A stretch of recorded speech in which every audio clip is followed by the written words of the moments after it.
Welcome to another Hall of Fame video, this time featuring Stalker, called Pripyat, first-person shooter survival horror game developed by GSC Game World, a studio which unfortunately doesn't exist anymore. Former members of the team did however found new studios. Vostok Games, the guys who created Delirium, I already talked about in a previous video, and 4A Games, who created the Metro series. Maybe I'll cover them in a future episode. Back to Stalker, the setting of the game looks as follows. After the catastrophe in Chernobyl, a huge exclusion zone around the area was erected, which the Soviets then used for all kinds of tests and experiments. This continued over the downfall of the USSR, but in 2006 a second disaster strikes the area and kills dozens of military guards on the borders, plus it leads to the emergence of anomalies and mutants. This now mostly unguarded zone starts to become a very interesting region for so-called stalkers who go there for treasure hunting. In the first Stalker game, Shadow of Chernobyl, you play as a stalker yourself, finally make it into the former reactor and find out what lies at the heart of the zone. Call of Pripyat is set directly after those events, with the actions of first game having now opened up so far inaccessible parts of the zone, resulting in the military sending an expeditionary force and helicopters into the zone. Those troops however simply vanish and don't respond anymore, so you, Major Detective, a special agent, is sent into the zone pretending to be a stalker to find out what happened to them. Stalker offers you a pretty open world to explore, divided into 3 areas which are unlocked over time. The zone is a world full of dangers where humans usually are the smallest threat to your life. Mutants, mutated animals and all kinds of deadly anomalies are in the way of you and your objective. So you go out and explore abandoned factories and houses, tunnels and caves, all potentially filled with monsters and traps. A huge plus for the atmosphere is the day-night cycle as well as changing weather effects. Even if the graphics itself are kinda dated by now, the art style perfectly conveys the grim and dark world full of wonders and dangers. The game world simply feels alive, with stalkers and bandits patrolling the region, packs of dogs and monsters roaming the land, and your ability to take influence on the world, for example by right at the start deciding in favor of the bandits or the stalkers, which leads to either one of those groups pretty much taking control over this first region. The game clearly added horror elements to the game without becoming a scary horror game itself though. It's still a first-person shooter, but those elements greatly help creating the tense atmosphere. Watch me and another stalker suddenly step into a lair full with sleeping bloodsuckers.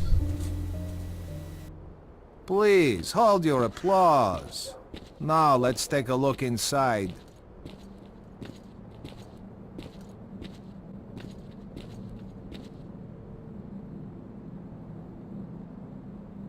Shh! It's full of sleeping bloodsuckers. Let's try to get by them without making any noise.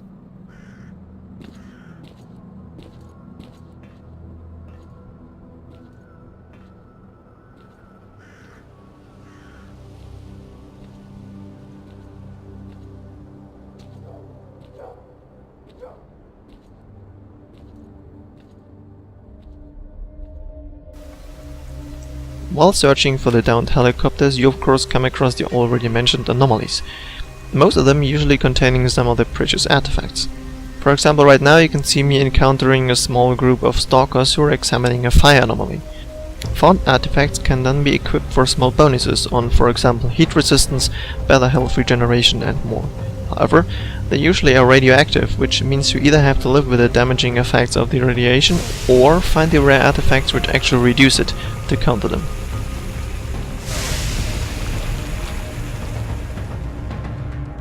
The only places you can actually be sure to be safe are the old ships Skadovsk in Saturn and the former trade station in Yanov. In both places all factions have agreed on a ceasefire, which was, being surrounded by natural threats, probably not a bad idea.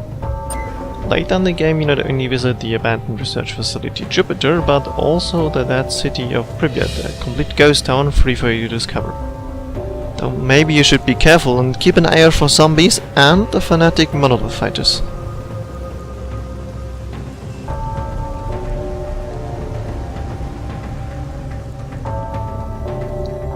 In addition to the main story, which is all about gathering information about what happened to the members of the failed Operation Fairway, there are also a bunch of side quests.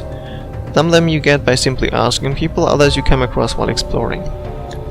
Right now you can see the map and my quest log, the missions varying from not so simple fetch quests to exploring dangerous areas or taking out massive threats to the Stalker community, like the already mentioned Bloodsucker colony in the first region.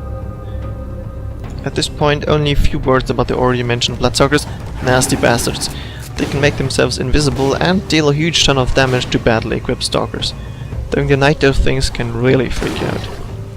To avoid dying, the game offers you a variety of guns, pretty much standard military equipment, nothing really fancy here. Weapons use different kinds of ammunition, so you should make sure you got the right one in your inventory. Some guns can also be changed with attachments like scope or a silencer.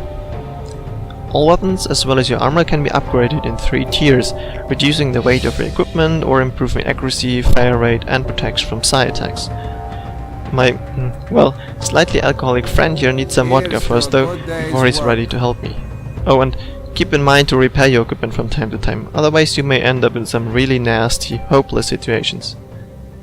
While not being an RPG, it certainly takes some ideas from this genre, for example the already mentioned inventory and upgrade system, as well as the gathering of loot. You can search the body of every killed human enemy to stock up your ammunition, medipacks and food supply. You will need to regularly eat to stay fit and get meds to counter radiation. There are also a lot of different drugs temporarily increasing resistance to the various anomalies in the zone. The game also allows you to basically gun down everyone to get some loot, but the faction those guys will belong to will probably not like you that much anymore afterwards.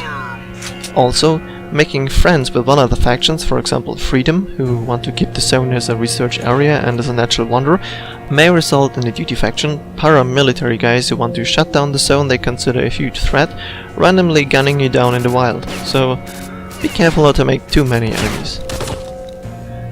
If you're still not convinced by now with all these info and the great visual impressions from the game, I honestly don't know what else could. The Stalker games, here represented by Call of Pripyat, certainly are one of the most interesting atmospheric games I ever played, and even though they have their issues, mainly the slightly buggy clear sky, and unfortunately look a little bit dated by now, I spent so many hours in the zone that I wholeheartedly recommend you venturing there yourself.